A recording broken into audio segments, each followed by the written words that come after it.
Welcome to the Weights and Plates podcast. I am Robert Santana. I am your host, along with Trent Jones, my co-host. That's me.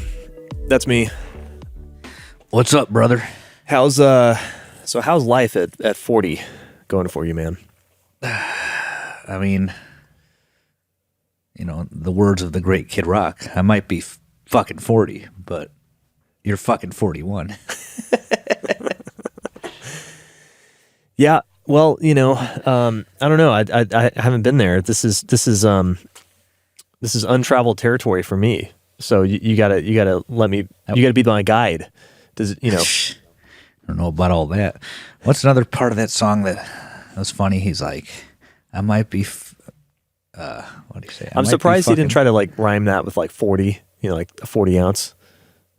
Oh, he didn't go there. No, this was 2010. This one he was long back to his roots. You know? Oh, okay. Was this the American Badass era? No, this would have been the Born Free era. Oh, okay. Yeah.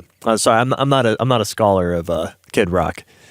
Well, I'm from Illinois, you know, so Michigan's next door. Yeah, there you go. The only thing Illinois and Michigan have in common is that we know nothing good comes out of Indiana. Sorry to my listeners in Indiana. I'm just totally being a dick there. Yeah. Outtake. Well, yeah. I mean, I don't know. I have been to Indianapolis, and I can't disagree with you from that one experience in Indianapolis. So, well, today we're going to try to do a little bit shorter episode. We always say that. We're always like, yeah, we're going to do a short one, and they're always the exact same length as everything else. But we're going to try once more to do a shorter episode, and we're going to talk about testosterone today. Did I do that right? Testosterone. Yeah, I just audited a seminar in Wichita Falls for my starting strength credential. So yeah, I had a weekend full of Rip and his wonderful West Texas accent. His panhandle accent. It's a panhandle accent is what it is. It's not a West Texas accent. You keep changing on this, man. You told me West Texas for years. Now it's Panhandle? I mean, it's kind of somewhere, well, it's somewhere in between, right? Wichita Falls is kind of in this like in-between era. Like it's not Lubbock, it's not Abilene, it's not Odessa, but it's not Amarillo either. But it's kind of its Amarillo, a couple hours. It's not that far, right? But it's somewhere, it's somewhere in this kind of weird no man's land. I don't know. It's different. What is Garth Brooks' accent? Because he's Oklahoma, but he sounds similar to some people in Texas. I don't know. I always wondered that. I don't know his speaking voice well enough to comment on that. Well, you know his singing voice, right? Yeah, but you know, like people can affect that. Like there's like what, like Jason Aldean, you know, he has an accent. He sounds like he's from New York. Isn't he from Georgia? I don't know. They all claim that. They're like, oh yeah, from, you know, down home Georgia. Let's see here. He probably is, but some of those guys, you know, the point is those accents are fake as hell. And they get fake. The funny thing is, like, they get faker and faker over the decades. Like, if you go back and listen to like, you know, like, I mean, he's not country, he's rockabilly, but like he's from Macon, Georgia. I remember Macon. Okay, drive or Macon? Is it Macon? Macon. Yeah. No, we used to drive through there on the way to Florida. Right. Yeah. Okay. Fine. Yeah. So, you know, insert some other guy that sounds like him. Luke Bryant. Right? That guy sounds like from New York. But you go back to like Johnny Cash or whatever, and Luke Bryan is. Yeah, go ahead. They don't. He doesn't sing with nearly as much of an accent as these modern country singers. So it's not like it's their. It's like they try so hard to rep a Southern accent that it's just comedy at this point. I think Luke Bryan does have an accent, but I think he has probably started exaggerating it at some point in his career, because everything I've read about him is that, like, as far as his music goes, it's fucking fake as hell in terms of like country music purists, you know? Yeah. But they say as far as his credibility goes as a small town person, that's actually, he's got cred, apparently. Yeah. Sure. Yeah, that's as bro country as it gets to me. It's total bro country, yeah. But like tractor rap, whatever they call it now. I don't even know what they call it. I'm guilty of listening to some of his songs. Some of them are pretty good, you know. But I remember when I first heard him, it was 2011. I was moving with my buddy here at Arizona. Yeah. And this song came on, and I was just like, seriously? I'm like, then he lived here for a while. Then I started hearing that. I think it was that "Rain Is a Good Thing" song, and I thought that was it was hilarious, the lyrics and shit. And I'm like, this is a country song. Okay, I mean, I get it. The content, I get the content. Okay, this probably belongs in country, but the delivery, right? Right. It just jumped out at me, right? And then we would just laugh. We're like, they just fucking made a song about that. Okay, fine. A year later, I visit him, and we're at a fucking bar, and this was back when video DJing was getting big, and the videos would play in the background of the song that was playing. And then, like, I think at this point, it was a newer song, and now he has, like, this exaggerated 5 o'clock shadow. You could tell there's makeup on him. There's fucking a pop beat over the song, right? So, now his, the first song that I told you I heard was on an album that was probably more country. It was older. It was, like, probably 2009, Mm-hmm. But then now we're up to 2012, 2013. And I see him like wearing denim with a cap and like an exaggerated 5 o'clock shadow, makeup, and like just every cliche pushed to the max. And like you could hear a drum beat, in the background, like no live instrumentation. And I'm like, did they really just take the pop / hip hop R&B approach and apply that to country? This was back in 2012, 2013 maybe. And that's exactly what happened. That's exactly what happened. Then I started hearing the term bro country thrown around. And he was the first person that always popped in my mind because I'll never forget that fucking video, dude. I think it was for, what was the song? I think it was That's My Kind of Night, that video. Okay. And like in the beginning, he's like, I think he was on like a flat bottom boat, like, of course, motorboat, bass fishing or whatever. Yeah, but like the lighting's perfect. His beard is like perfect, and you could tell he's wearing makeup. And I'm like, really, country music? I'm like, they're fucking destroying this too now. Yeah. Oh man. Yeah, we've come a long way since Jerry Reed and Waylon Jennings. That's for sure. I mean, I like '90s country. I like Garth Brooks. I liked George Strait. I was always a George Strait or Garth Brooks fan. There was cheese in the '90s, but it was not. Yeah, it was not like incredibly cliche. Not like that. That started probably post 2005. I've been listening to Alan Jackson lately. Oh, he's great, and catching up on him because I just I don't really know a whole lot about '90s country aside from like Brooks and Dunn, but Brooks and Dunn's the best. Oh yeah, Neon Moon, fuck, that's such a good song. Yeah. I don't care how popular it is. That's so good. But anytime I go to a dive, I put that out of the jukebox. Oh yeah, it's so good. But yeah, dude, Ronnie Dunn has been complaining about this for 20 years, by the way. Yeah, I think I don't know. My sense is that it has it started to change again. Like I don't keep close tabs on like what's new in country because the country I listen to is all old stuff. But the bro country I think is starting to die out somewhat. It's fading out. Yeah, it's fading out. But yeah, I think it's slowly drifting back. Luke Bryant. I always think about the knocking boots. It's always like this truck needs a half tank. You're like, what? Like nobody talks like that. Like, man, nobody. And again, you go back to like old people in the South that are more Southern than any of these dudes, and they didn't talk with this kind of accent. It's it's hilarious. I think I gotta send you the article. There's an article that talks about like his upbringing and the stuff that he did growing up. Like, I think he did hunt, he did fish, and he did all this things. He talks about. So it was funny. So the article was him talking about these bro country artists that have never done anything, right? Right. And even at the end of the article, they said it was kind of funny coming from him. But then to tie up tie the article up, they're like, but he actually has street cred in these areas of doing these things, Yeah. Whereas the other guys don't, But they were saying that like it was just funny hearing that coming from him because of how bro country his music is. But apparently he like did the things, growing up. But he's like, but what he was telling the interviewer, and I was just laughing. He's like, I could tell right away when I hand somebody a fishing rod if they're fucking fake or not. Yeah, right. Oh my god. But like he was the first bro country artist I heard, and he wasn't even that bro yet, dude. Like that was from his '09 album, and I think most of the album was pretty good. But that Rain song just jumped out. We're just listening to the radio and just popped on. We were like probably in Amarillo, Texas. And, we just had, this was back in 2011, so we didn't have Bluetooth syncing to Apple Music. We were listening to whatever local radio stations popped up. And I heard that song, and I'm like, this guy just made like a bro song about fucking rain, and harvesting and shit, And I just forgot about it. Then, like, it got more and more bro, like, over the years that, like, if I put that album on now, I'd be like, oh, this sounds pretty normal, Right. Yeah, I think it is pretty funny. I'll have to dig this up. This is an old video, too. There's a guy who put together, like, 6 or 7, like, top 10 country hits, So like it's all from like, probably 5-10 years ago. It's like Rascal Flats and stuff, but it's just like top 10 country hits. And he puts these together in Pro Tools, and all he did was like, tempo match them. So they were all the same tempo, and he transposed them so that they're all in the same key. Right. That's what I used to do for a living, but I would play at nightclubs, by the way. Yeah, that's right. That's like you would do as a DJ, right? So he tempo matched them, and he transposed them so they'd all be in the same key. But then like he cuts between them, so it'd be like 5 seconds of, Rascal Flats, and then 5 seconds of Luke Bryant, and then 5 seconds. And it's a perfectly seamless song. It sounds all like it just fits. And then at the end, he plays all of 6 of them together at the same time, and that all just lines up exactly.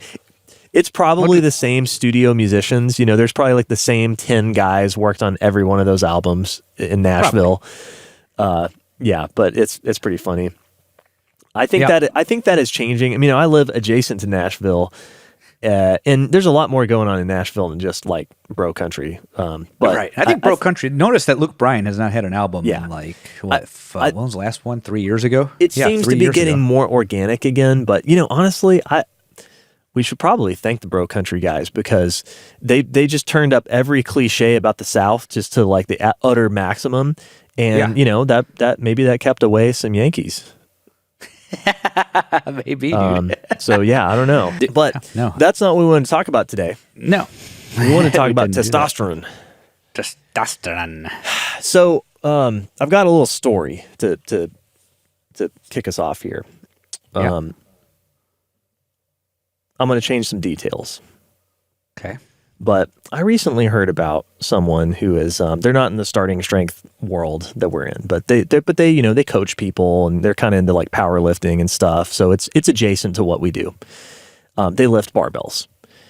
Okay. And basically they've been training, and they're clearly like, this is a gifted dude that I was talking to. He's got to a 500 plus deadlift in a few years on his own, and I think 500 squat. And I think he was doing some sort of like, from what I could tell, some sort of like intermediate programming, but fairly simple stuff. Like he was not that far along the development curve that we talk about in the phases of training and starting strength, right? He still was on the upward slope of that curve. He hadn't yet flattened out into advanced trainee territory. And basically he was just like, things started to slow down for him. He couldn't make progress anymore. So he goes to the low T clinic, and, of course they obliged, and they're like, well, what's the problem? He's like, well, I just can't recover from my deadlifts and my lifting. And they're like, well, what do you want to do about that? And so he comes home with a prescription for testosterone replacement therapy for exogenous testosterone. And as far as I know, from what, talking to the guy, it sounds like his numbers started going up again after taking testosterone. And I thought this was interesting. And I don't want to beat up on the guy at all. I'm not trying to judge him like morally or anything about that. That's a personal decision. It's not what I would do, but it's a personal decision. I don't really care about that. But I wanted to bring this up because I'm like, I think we need to have a conversation, because testosterone has become very, very popular. It's a very popular topic, and low T clinics are everywhere now. They're very accessible. And there's a lot of people out there that are now aware of, hey, there's some guys that have low T, and you can get a prescription for testosterone and improve all of these physical aspects of life. And it sounds awesome, and sounds like there's not a whole lot of downsides to it. But I think that this guy may have made a mistake if he wants to coach people in doing that. And I wanted to kind of talk through that problem today. Well, first let's, go on the record saying that this really shouldn't be illegal, in my opinion. I don't know about where you feel on this. I just want to go on the record and say it really should not be illegal to take that if you want to get big and strong. It's a personal choice. And there are far more dangerous things out there that are legal. Yes. Yeah. I would agree with that. I don't like taking anything. I don't even like taking medicine when I'm sick, Yeah. Yep. I rarely Same here. I rarely take anti-inflammatories. Yep.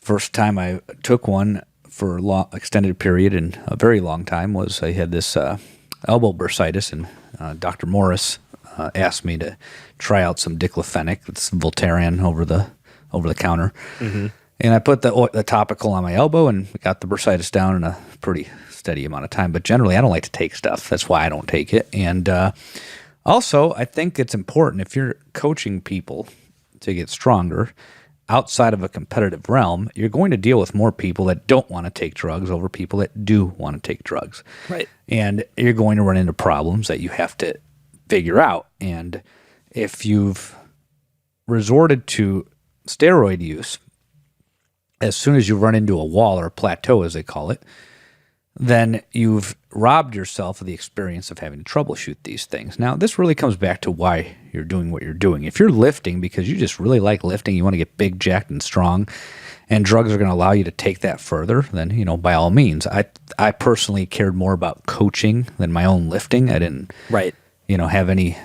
illusion that I would ever be competitive in any type of sport or strength sport for that matter. And I didn't care to compete in bodybuilding. I just wanted to look better, feel better, move better, and I wanted to do it in a way that was sustainable and a way that I can pass on to others, So that's always been my motivation from the beginning, which is kind of funny, Yeah, same it all kind of worked out. So I think my decision to not mess around with anabolics at any point in my career, came from the right place, I don't think I'm morally superior to anybody, but my motivations are different, I don't want to get as big as I can. Right. And beyond. And I don't want to compete in a strength sport or a physique contest. I'm not trying to do any of that. And I'm not in competitive legacy sports either. So it doesn't make a whole lot of sense for me to get on that, unless I just wanted to see how that stuff changes things, in which case I'd talk about it. I'd go on here and say, yeah, I got on some TRT and fuck, X, Y, or Z happened. I don't know. There's, like with drugs, there's variability in responses to drugs. So you have responders, the people that respond well to them, or people that respond to them. Then you have high responders, that people that respond extremely well to them. Then you have non-responders who have no effect.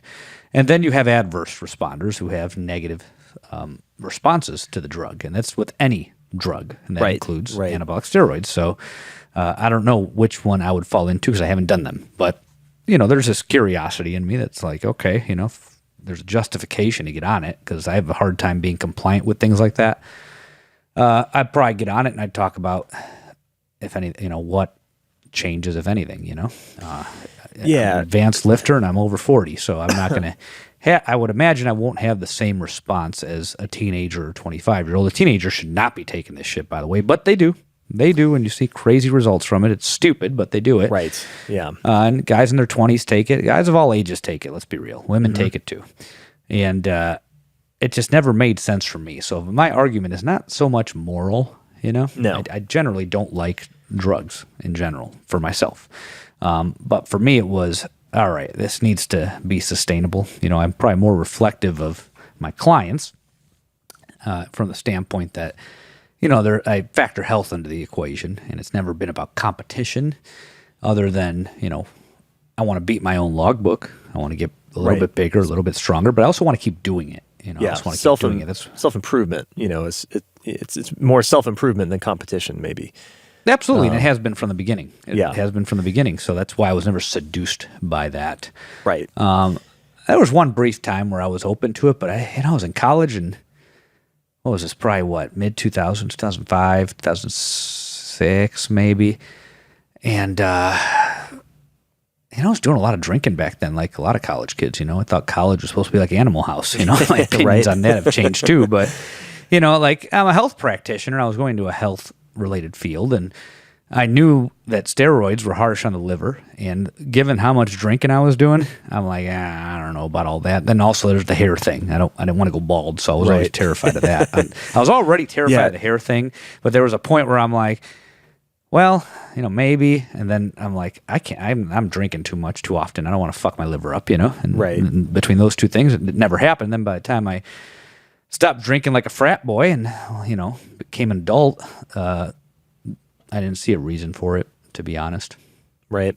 Yeah. I mean, I share many of the same sentiments. Yeah. And I don't have any moral arguments to make against it. Yeah. I think that's just, it's a personal decision. And I think, yeah, if you were a competitive athlete, if I was a competitive athlete, I would probably, at a high level, I'd probably be on it. I'd be on some sort of supplementation, and I wouldn't even know what, because I just don't have any experience with that world. But so I think what I wanted to talk about today specifically is It's a good point what you just said. Yeah, go ahead. If you're coaching people that are on drugs, if you're coaching athletes, there's an argument to be made that you probably have to have some experience with them. And that's not my argument. That is an argument made by a colleague in the industry who has coached people through that. He's also used and then coached other people on how to use, because then now that becomes part of the competition. So you have to understand that. Yes. And to that point, I want to be very clear in what I'm saying here. Santana's not saying go get a steroid coach. This is multi-layered. Obviously, if you're going to work with a strength coach and you're using, it probably helps if that person had experience using. And then you also want to have a medical professional on board as well to deal with any side effects or physiological things that happen that are undesirable, Right. Yeah, absolutely. I mean, I've read, I've read a lot of Dante Trudell's writings in the last year or so, and gotten into that. So I've caught up on some of his old bodybuilding.com stuff. And he's a guy who's clearly used a fair amount of pharmaceuticals in the past. Maybe he still does. I don't know. He's in his 50s now, but he has a lot of experience with it. And he's he's as opinionated about that as he is about training. If you want to get into high level bodybuilding, you need to talk to a guy like that. You need to have someone like that coaching you, in my opinion, because that's there are. I can coach people to be strong, and I can just observe what I see in terms of how the rate of adaptation and, picking what I think is a wise course of action with programming. But there's also there's some art to programming, right? There's a feel that you have to get for a lifter of how, especially when it's remote, even more so online, of sort of how hard am I pushing this guy with the programming that I'm doing? And, you sort of take that into consideration, and ideally you want to make changes to programming before shit starts to fall apart, right? Before technique starts to fall apart, before they start just running into the red line where everything becomes a new R rep max, right? And there's a lot of factors that go in this, what kind of mindset does this person have? How competitive are they? What's their age, all this stuff. And I think if I had a high level athlete who was on drugs that I was trying to coach, I would be naive to their ability to adapt, and also maybe other considerations like how hard do I push this guy? Because maybe their ability to adapt exceeds their ability for their connective tissue to adapt. I mean, we've seen that a lot in competitive sports, in strength sports especially. I've seen that at a fairly low level where people who I don't know that they were on drugs, but I suspect have come back from injuries or come back from layoffs pretty fast, and then tried to compete in powerlifting, and had some pretty nasty connective tissue injuries on the platform. I've seen that happen a couple of times. Again, I don't know all the details. This is just me as a third party observer, but it certainly happens, right? So there are, so I'm not coming from a perspective of having any expertise whatsoever on anabolic steroids, because I don't. What I wanted to talk about really is, who as our opinions as coaches, not medical professionals, who is testosterone right for? What is a situation? What's a good situation for somebody that probably should pursue testosterone replacement therapy if it's indicated? What does that look like? And then who shouldn't? Right? Because I think we all have experience with this, especially if you coach guys that are over 40, right? You run into this a lot. The answer to that question is complicated. Yeah, sure. Because answer to a training problem, I mean, It's not the answer to a training problem. Let's put it that way. That's not a good way to put it, you know, because I'm thinking of a guy, another colleague, who was in the U.S. military. He's probably listening. And he had low T for medical reasons. And, you know, it was legitimate. It wasn't, I can't recover from my squats. I need T. You know, he had needed to get on testosterone. And then he was deployed somewhere, and his military doctor changed. And this guy, to paint a picture of him, he's pretty athletic. He's a mesomorph, so he's naturally lean, naturally muscular, very vascular, you know. So even without steroids, you would assume that the guy might be on, you know. He looks like a bodybuilder, you know, naturally, you know. And he goes to the military doctor to, you know, get a new script. And the guy tells him, I don't feel comfortable prescribing this to you based on the way you look. Yeah. You know? So this resulted in him being off replacement therapy after being on for so many years, off cold turkey for 2 years. And what he told me, and maybe I can get him on the show sometime, but what he told me was that the training was fucking grueling and horrible, but the results were some of the best he had in years. He just got through it. He troubleshooted it. You know, he has an intact brain. He knows how to deal with stress recovery adaptation. He made it work, is what he tells me. He said he felt like complete dog shit, but he somehow got good training out of it. Yeah. So I don't know that it's necessarily ever the answer, but it raises the ceiling, that's for sure. And that's not what we're talking about with this guy. This guy, you know, has been training for a long time. His progress is slow and steady. He's juggling other responsibilities. He's not a competitive athlete. So, you know, he still has room to make progress with or without it, obviously, because of what he just told me, you know.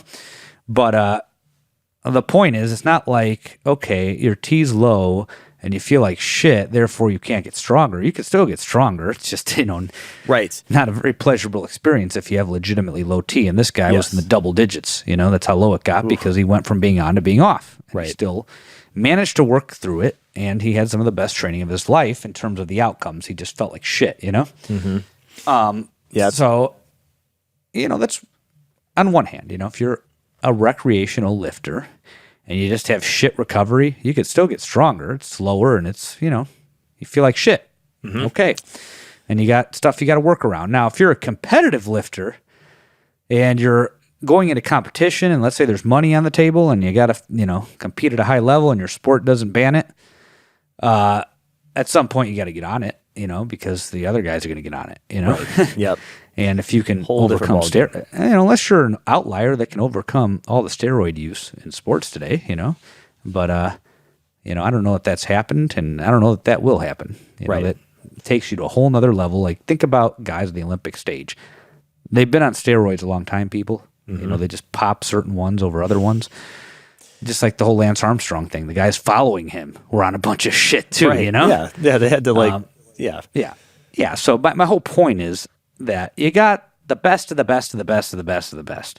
And then on the world stage, they probably have pretty good work ethic too, I would hope, you know? I don't know that for sure, but you know, it's a reasonable assumption that to get to the world stage, there's probably a level of work ethic that's there, you know? Right. And they're taking drugs, you know? Yes. There's no technique steroids, people. Right. No, there's no technique steroids. You know, the steroids get you stronger. They put more muscle mass on. They increase your recovery time. They don't improve your technique. They don't increase your vertical jump, and they don't change your muscle fiber type distribution, your insertion angles, pennation angles, none of that stuff. Your insertion points, pennation angles, any of that stuff. They make you stronger. They allow you to recover faster. That's why every sport's kind of a strength sport to some degree. Otherwise, people wouldn't be taking fucking steroids for all these different sports, you know? I remember this was the Winter Olympics from, it wasn't the last Winter Olympics, it was the one before that. There was a new event. It was curling, but it was like men and women couple. It was like couples. So instead of having teams of curling, find that because it's not bicep curling, obviously. No. I mean, like, you know, pushing the little, like, what are those? I don't even know what they call them. The stones. You know, they like push the stone, you know, and slide it, and they, you know, runs into the other stones. And you have to like put it in a circle and bump the other. Yeah, that curling.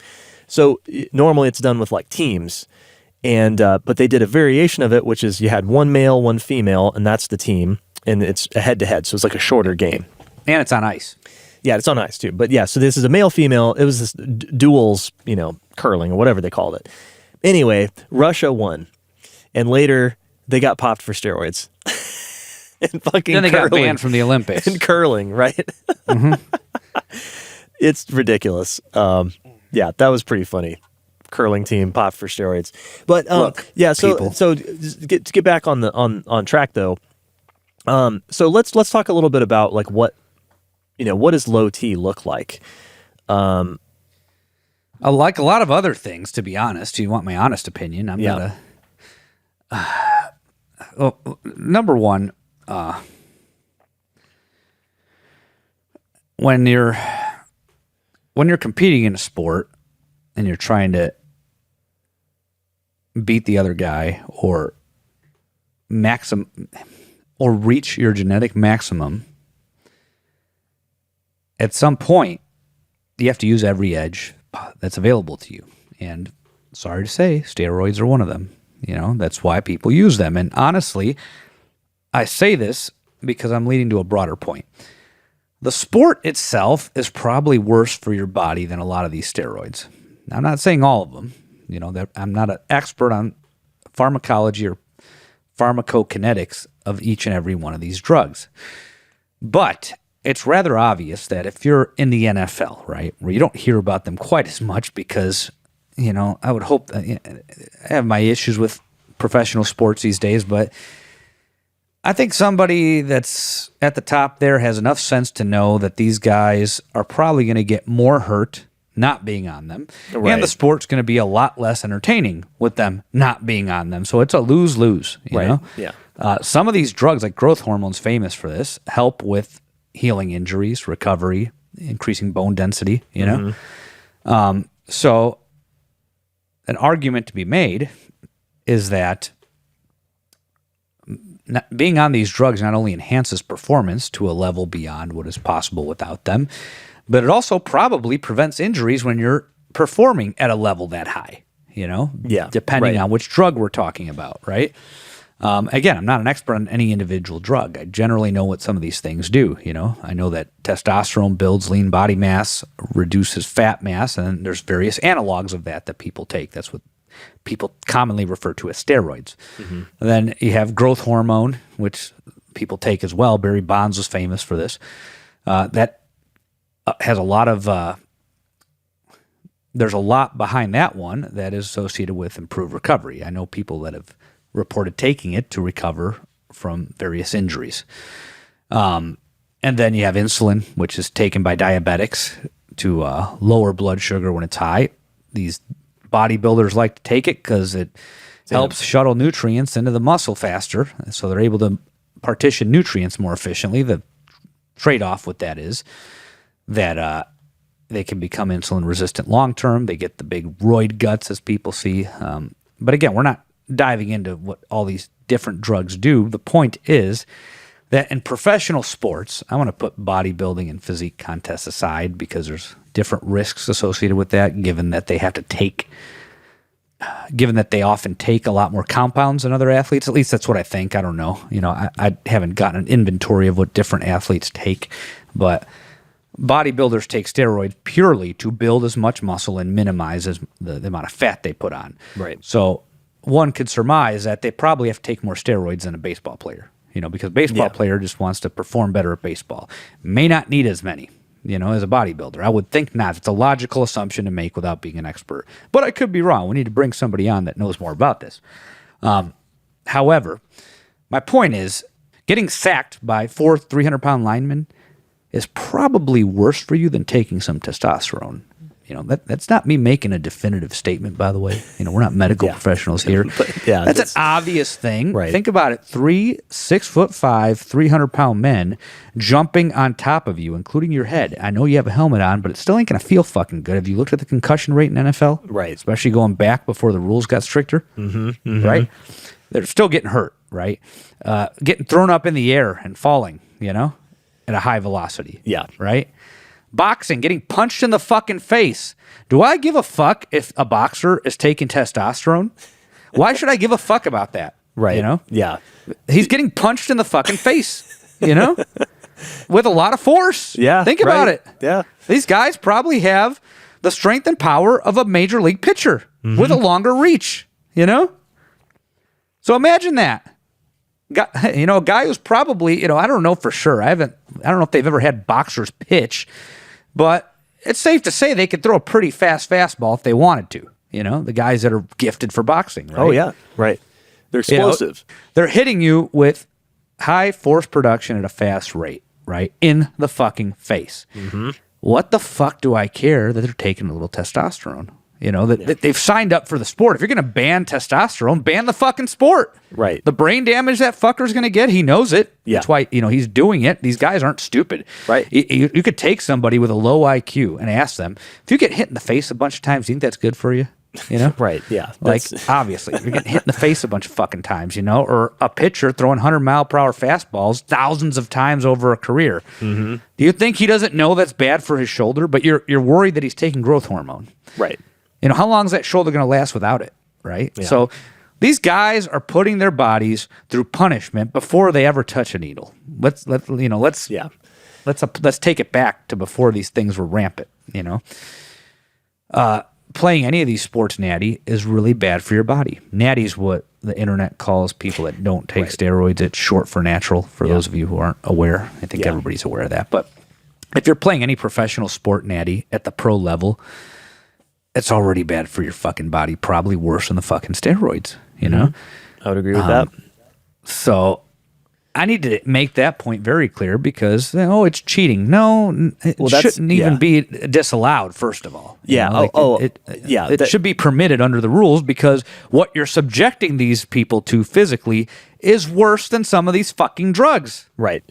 Yes, I agree with that. And that's why I'm not making any moral judgment on using them because when you're... Likewise. There's a lot to be said about that. We could do a whole episode about that right there.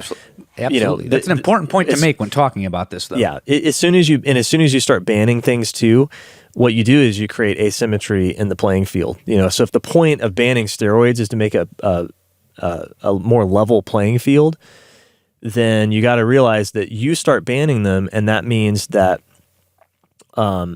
your athletes now, like certain athletes, not all athletes get tested the same amounts, right? We see this in the world stage. This happens in weightlifting, right? There was this happens all the time. Guess what? If you ban steroids in weightlifting, that means that the countries that have agents that can just pop in and test you at random, they have to cycle off their drugs earlier than countries like Russia, where if a world doping agency, anti-doping agency, WADA, whatever they call it, if they want to go and enter Russia, they have to apply for a visa. It takes a couple weeks. So when the WADA agent applies for a visa, guess what happens? They ring the weightlifting coach and they're like, "Hey, you're going to get tested in at least 2 weeks." It happens. Stuff like this happens. So, but that's not because money was spent. That's money right. was spent. That's right. So the point being is that a lifter in Great Britain doesn't have the same opportunity to take drugs that the lifter in Russia does, right? It creates lots of problems. You try to ban it, it creates more problems. Okay, let's set that aside now. That's professional sports. It's very high level. Let's bring it back down to earth with regular folks, the people we coach. So yeah, I think what I wanted to talk about is so what does low T look like from our perspective as coaches and doing what we do, strength training, and then get into what testosterone therapy looks like for a lifter and what, in our opinions, how we like to guide people on that. So first thing, low testosterone, you can go on the internet and look up common symptoms, but some of the things that you start to see with someone who has low testosterone is the obvious stuff is sexual side effects, like erectile dysfunction, loss of sex drive in general, right? That's what everybody thinks of. That's definitely an issue. That's a common symptom. But there's other stuff too that's a little less obvious, right? Like low testosterone could be like a constant brain fog or lack of ability to focus, lack of ability to make a decision and be decisive, to be assertive, these are all common symptoms of low testosterone. I've heard like even people on that had low T, like confirmed low T, talk about sleep disruptions. Like they just didn't sleep particularly well. In terms of lifting and training specifically, one common symptom I see is a lack of ability to recover. That's separate from the obvious stuff like, are you eating enough and are you sleeping decently well, right? So people that are eating properly to recover and grow and they're sleeping well enough, they'll just have like constant aches and pains that seem to be random. Like there's no real pattern to them. Like, sometimes their knee hurts, sometimes their elbow hurts, then they tweak their neck, then they tweak their hamstring. It's just sort of a random pattern of connective tissue issues, and they don't seem to recover very well for their rate of advancement as a lifter compared to an average person, right? And that's a wide range, but I see that, right? So somebody who is a novice and they get their squat up to, let's say maybe like 205, and it's just like the squat day is just wrecking them. They're sore, they're beat up, stuff you don't normally see with somebody training like that at that level of advancement. And so those are some symptoms that I see very commonly in people I've worked with that have had low testosterone. That's not an exhaustive list. And there's other ways that it functions. And there's also other confounding variables there, right? There's a lot of things that could make you feel like you're, have a lack of focus or brain fog all the time. But it is something that is tied into low testosterone. So I think when you start to if you have those symptoms, and I'm working with somebody and they come to me and they're clearly, usually this conversation starts because they're not recovering well from their training, or their training is stalling out prematurely or very early in a way that we didn't expect. Then that's one of the things I want to know is like, are there any of those kind of symptoms present? But here's the thing. I don't know about you, but my first thought is when I see all that is not, well, I wonder if you've got low testosterone, or like, let's go get your hormones checked. That's not my first thought at all. My first reaction is, well, let's dial in your recovery better, right? Let's try to figure out how we can, you're probably not eating well. You're probably not sleeping well. See if we can figure that stuff out first, and see if some of these symptoms resolve, and see if your training goes better. And if once that's nailed down, if we're still having symptoms like that, okay, well, let's see if we can adjust the training. Let's make let's move on to the next advancement of training, right? So if you're in a novice program and you're squatting every day, adding 5 pounds every workout, squatting every workout, and you're adding 5 pounds every time, let's try to throw a light squat in there. Let's take a squat out. Let's go to a weekly progression or a bi-weekly progression, wherever you are in that chain of programming progression. Let's advance to the next step and see if spreading your stress out allows you for more recovery. So I try to look for lifestyle modifications first, and then programming modifications next, and then work that for a long time. Like that's like 6 months to a year at least of effort right there being spent in trying to figure these things out before I even start to think about, okay, we've tried a bunch of things. Maybe now we need to get our hormones checked and see if there's an issue going on there. What do you think about that? I would completely agree, man. You want to try and troubleshoot as much as you can before you do this, because it's a decision. Your lifestyle is going to change, Right. You have to inject things. Like if you're taking testosterone, you're injecting that once or twice a week. Mm-hmm. Right. That's typically what I hear from people that are taking it. And if you haven't dialed in your nutrition and your sleep, taking testosterone is not going to fix that, right? It's not going to make your nutrition good. And guess what? If you take testosterone and you have shitty nutrition and shitty sleep, I've worked with a couple people that are like this that were on TRT, but they had a very poor lifestyle. Guess what? They still lifted like shit too. Like it didn't help. So these lifestyle factors are extremely important, and I think they deserve most of the effort. And absolutely, I know guys that are on testosterone lifting less than I am because their life's fucking crazy, Right. And they're also not, they just have a harder time with lifting, And Yeah, lower responders. Sure, absolutely. Yeah. So yeah, I wanted to point that out because I think that's important. That is a very important factor in how I think about testosterone and TRT in the context of lifting and strength training. Is just like you've got to get all the other factors nailed down first before you even start thinking about hormones. But it has happened with several people I've worked with where we do this for a year and a half, and they still have a lot of these symptoms, and they're stubborn. They don't improve at all. But at this point, these people, even if they're fairly low responders to training, they usually get like decently strong.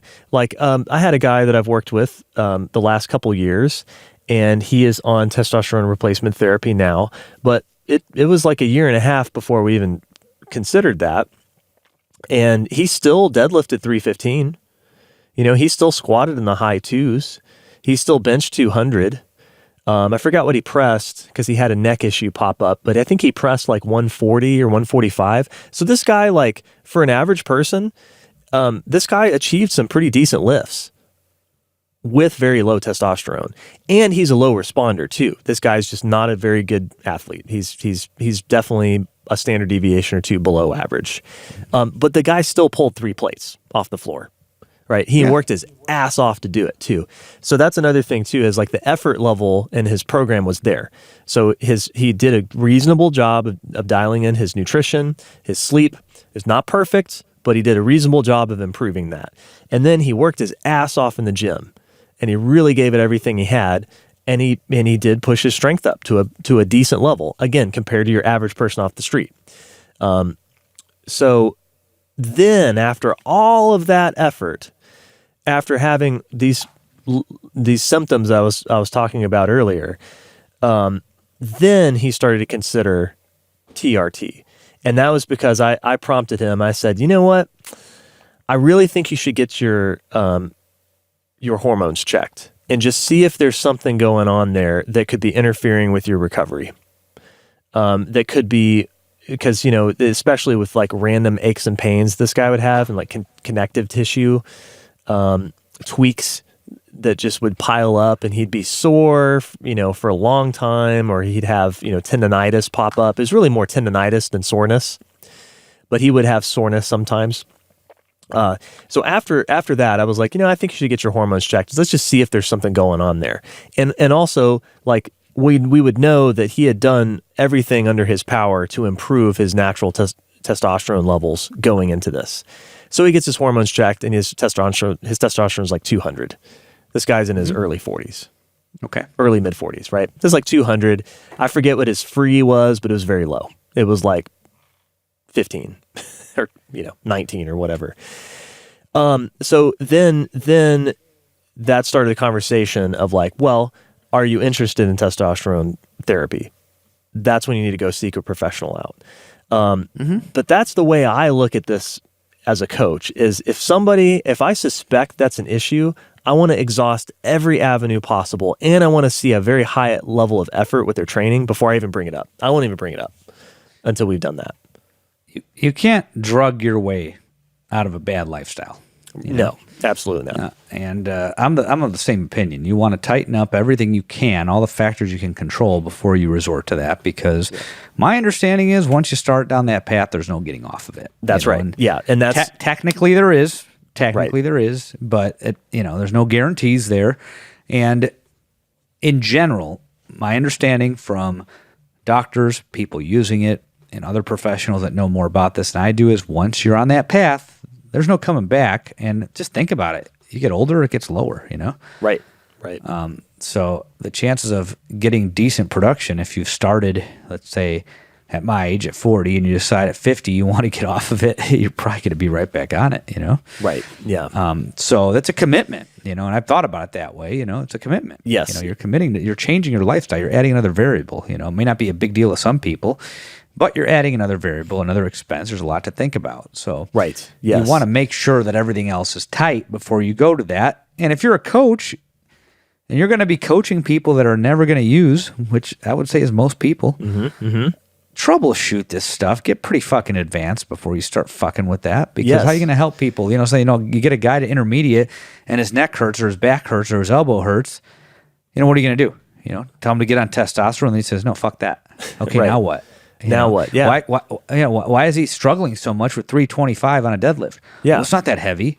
Well, you know, it's not for him, but, you know, his tendons think otherwise. His vertebrae think otherwise. What are you going to do now? You know, tell him to get on growth hormone, you know? Right. Right. Yeah. So are you even a strength coach anymore? You know? Yeah, exactly. See what I mean? Like, exactly. Yeah, you have to have the thing. The thing is, there's so many there are so many soft variables to training and coaching that you have to be doing this every day in your life. Like, this has to be a part of your day-to-day life. There's no way you can become a coach without training yourself and continuously doing it, because you have to have the experience, and then you have to have the ongoing experience, and you have to go through the ups and downs psychologically as well as physically of training so that you can relate to people. And and a big part of that is learning to work through problems. And, you know, I've had issues and I'm only in my mid 30s, right? But I've had issues where I'm like, shit will just randomly hurt, sometimes for months. Like, I was talking to you earlier offline that I had this like issue in my pec. I thought like maybe I was going to tear my pec, or maybe I tore it a little bit already, or I couldn't tell what it was, but I had this like really sore, painful, tight area of my pec for like months. And I, you know, sort of babied around it and worked around it and adjusted. And then it went away. Hasn't bothered me since. But that was like 7 months it hung around. So shit like that happens. And it wouldn't if this wasn't a part of my lifestyle. So, all right. So off the soapbox there. Yeah, I think the thing is too, that's interesting is like, you know, if you don't have a good lifestyle, and you go get your hormones checked, like, how do you know that test is really accurate? Like, is that really an accurate reflection of your hormonal milieu? It's a snapshot in time, right? But like, you can improve things a lot. I have one guy that I've worked with who is also on TRT, and he's in his mid 50s now. He had some severe sleep issues. And so as he was working through all this stuff, he cleaned up his diet a lot. He lost a lot of weight. Got down to a good, healthy body weight. He's a big old endomorph kind of guy. Got much stronger. So he did a huge cleanup on his diet and his body composition, but he still had a lot of sleep issues. Well, so he went and got a sleep study. Okay, so this is the other thing too, right? So if you're sleeping terribly, you can get a sleep study, and you probably should. Guess what? This guy had pretty severe sleep apnea. So he was just not getting much rest at all. So he got fitted for a CPAP. Started using that, and several months later, let's say like maybe 3 or 4 months later, he got his hormones checked again, and his testosterone went up like 100 points just from fixing his sleep. Right, so you know, these lifestyle factors can have a huge impact on how the testing goes. So like, why, you know, so how it doesn't even make sense to me to want to just jump on testosterone and having a shitty lifestyle, because you have no idea what your baseline would be just living a normal, healthy life. But I see this. I see people who do that and like advocate for that or want to do it, and their life's just a disaster. So they have no idea what their natural testosterone levels could be. No. You know, and I echo your position on this. You know, if you're gonna get on that, then you need to address all the other things. That's my opinion. Right. Right. You know, if you're competitive in any type of way, then that's a different situation, you know? Right. Yeah. Totally different situation. Yeah. So, you know, so there's a lot of stones to unturn first. Now, if you go through all of that stuff and your testosterone's still really low and you still have a bunch of symptoms, that's the thing too. This is what I've learned from, you know, colleagues of ours that are actual physicians, right, that have expertise in this, is that they go by symptoms, not numbers, right? There's no arbitrary number that they're trying to get you to, and you know, people can be very athletic and perform very well at a wide range of testosterone levels. So it's not like every great athlete out there that you see with a good body has like sky high testosterone. That's not true. I think there are some pretty high level power lifters that have been tested and had testosterone levels like in the 400 or 500s. So there you go. So you go by symptoms primarily, not numbers. But but all the symptoms are still present and the numbers are low. So it kind of confirms that you've got hypogonadism. You've got low testosterone and your body's just not producing it. If you go through all this and that's the case for you, then I think it's worth at least considering it and going and seeing a hormone specialist that you can work with and figure out some solutions. Not that you have to do it, but it's worth at least taking a look, because at this point your body's not making it. And you're living a healthy lifestyle. You've busted your ass in the gym. You've done everything you could to naturally get your levels to a healthy point, and it's just not happening. So for these folks, I see testosterone replacement therapy as a reasonable choice. Now, all that being said, there's one final disclaimer. Testosterone makes training easier till it doesn't. Eventually it gets hard, and you have to work through the same problems that you may have tried to avoid by getting on it in the first place. Stress recovery adaptation persists even when you're on. Mm-hmm. So I never say that, that's why I said it before. There's no technique steroids. Steroids aren't, they're not going to make it easier forever. They'll get you past the point you're at. Right. And then eventually you got to work through the same shit. And I know this because I've trained people that have been on testosterone. The same rules eventually apply. It gets you to a place faster is what I think. Yes. That being said, it's going to change your body in ways you can't do naturally, Yes. And nobody wants to spell that out. Yes, you could build muscle mass. Yes, you could lose body fat. But you're not going to build as much muscle as you would taking steroids. And you're not going to walk around as lean as you would being on them. Right. It's just, that's the reality of it. It's what they do. They put more water into your muscles, so you have a denser, more harder look and feel. If you touch somebody's deltoids that are on steroids or their arms, feel like rocks. It feels more dense than somebody who's just as lean, not on steroids. So you're simply not going to look like a steroid user unless you're a steroid user.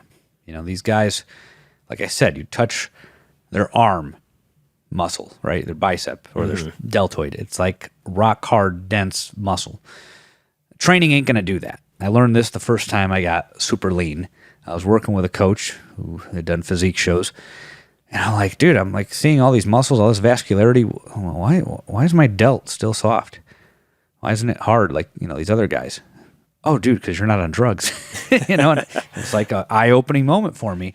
So, yes, there are things that only steroids can do to make your body look a specific way. It's going to change your body in ways hard work and training and diet will not do. Yes. It won't. Yeah. It won't happen without the drugs. So if you want to look like a drug user, you have to be a drug user. I'm sorry, that's the reality of it.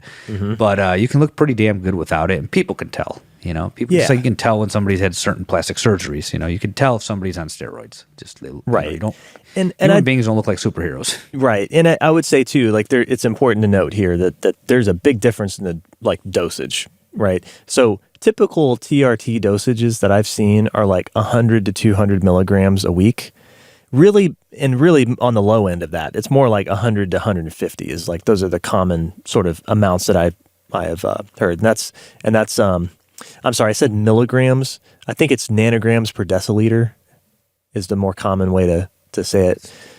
Yeah, it's what 1 cc is. I thought it was milligrams. Maybe it is milligrams. See, I'm not an expert on nanograms per deciliter that's how you measure the blood value. Oh, okay, maybe that's what it is. Yeah, the blood value. So anyway, milligrams are the dosage. That's the dosage. Okay, yeah, okay. See, I'm not a doctor.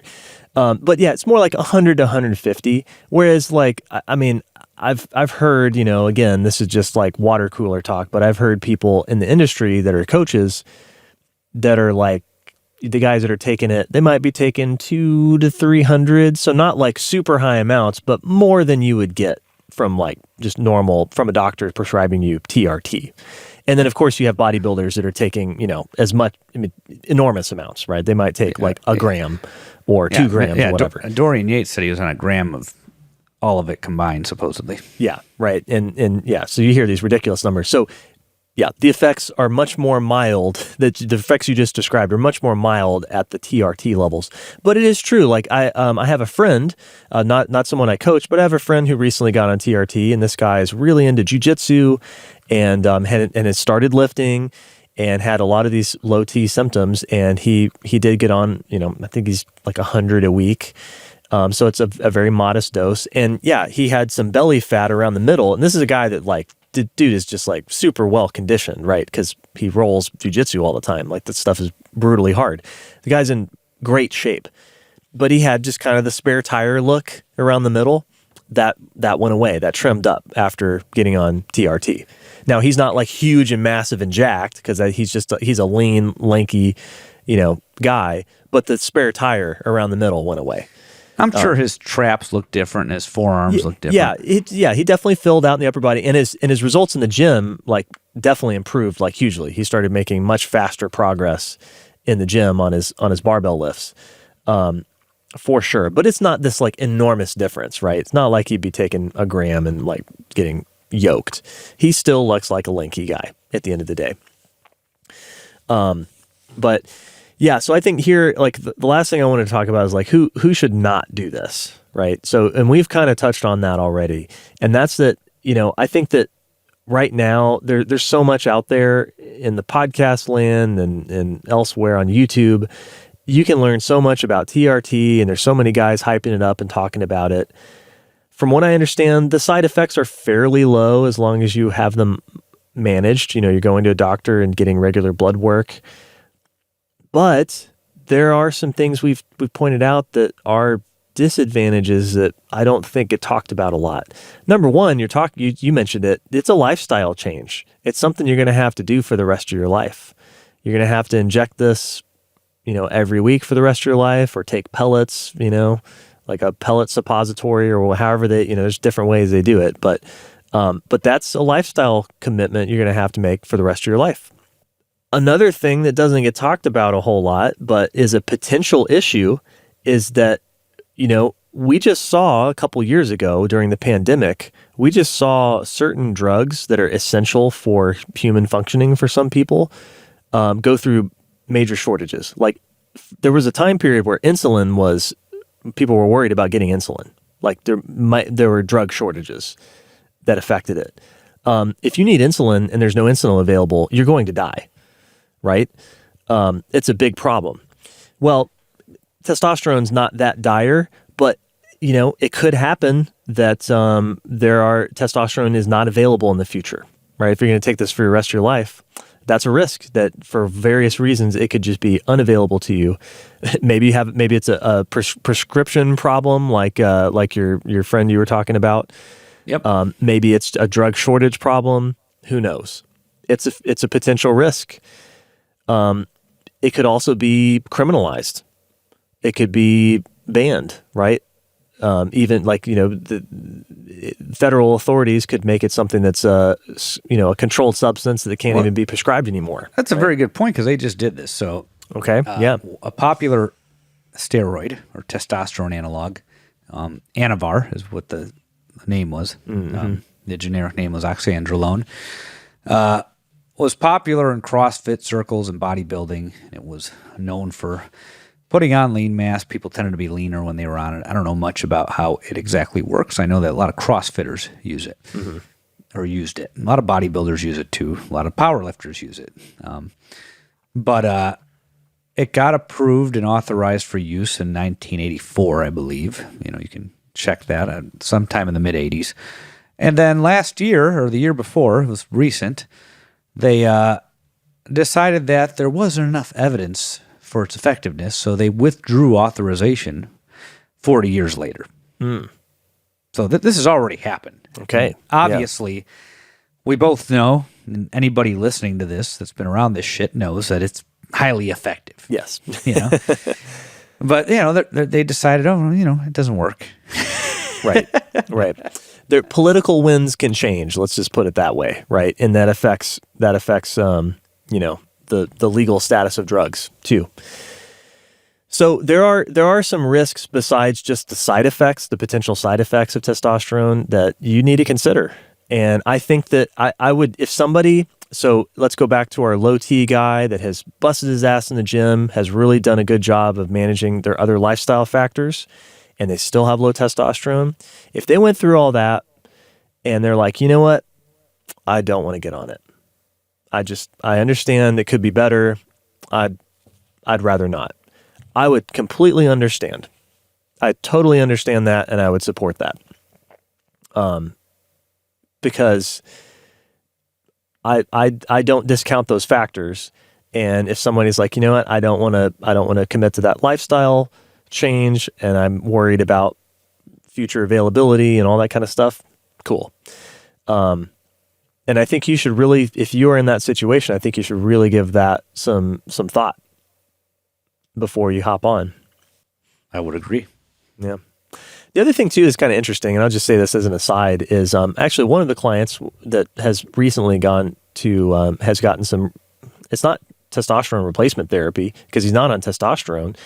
There's a guy who went to a clinic and they looked at his blood work and they said, you know what, like I wonder, like they had a suspicion that he had just too high of estrogen levels. So they put him on, I can't remember what it is off the top of my head. I'd have to ask again. But they put him on something that's not exogenous testosterone. It's just some sort of aromatase inhibitor, AI. Mm-hmm.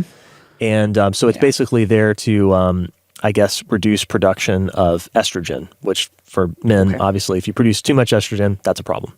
Yep. So anyway, he did that. And guess what? His hormone levels they shot up. I mean, sorry, it's his testosterone levels. They shot up. So simply taking that addressed the problem. He is not on exogenous testosterone. Now, I don't know if he has to be on aromatase inhibitors forever. I don't know how that works, but yeah, it's kind of interesting. It's not the only solution to a low T problem. If you do want to seek pharmaceutical intervention, it's not just testosterone. There's other ways to address it. And there, I would say, like, you got to find a good provider that's not just going to write you a script. You pay your cash and you get the script and then go. You want to find somebody who's willing to work with you and, like, over a period of time and wants to see that they've addressed your lifestyle factors clinically as well. Yep, I would agree. So there we go. I don't know. That's not very popular. The Joe Rogan's probably pro TRT. Isn't he? He loves TRT. Yeah. He's like, why would you not take it, right? You don't want to be strong? You don't want to be jacked? Come on. You could do whatever the fuck you want. That's kind of where I'm at. These are just our opinions. Yeah, just my opinion. Our reasoning. You can do whatever the fuck you want. There's plenty of people taking a bunch of shit that live like shit. Mm-hmm. Maybe they live shittier without it. I don't know. Yeah. But that is our point on this, and I think we've hammered it pretty well. Yep. There you go. All right. Well, so much for that shorty. Hour-long shorty. Hour-long shorty. Hey, man, that's all right. That's what you get here. You get a good tight hour with weights and plates. All right, man. Well, why don't you sign us off? Thank you for tuning into the Weights and Plates podcast. You can find me at weightsandplates.com, where you can also hire me for a consult or for online coaching. We have diet, training, and both. You could visit me in Phoenix if you're in Metro Phoenix. You got Weights and Plates Gym here off of 32nd and Broadway, just south of the airport in the South Mountain Village. We have private training and gym memberships where you can learn how to perform the basic barbell lifts or, chat with me about diet. And lastly, I'm on Instagram where I post most of my content these days at _Robert_Santana.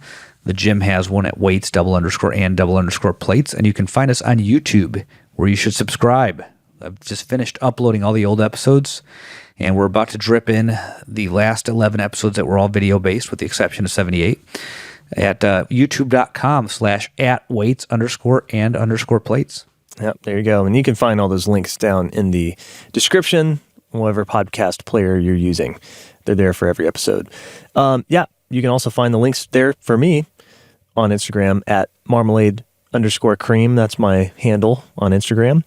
And if you want to email me any coaching questions or you're interested in online coaching, that is a service that I provide, you can find me at jonesbarbellclub@gmail.com. All right, we'll see y'all again in a couple weeks.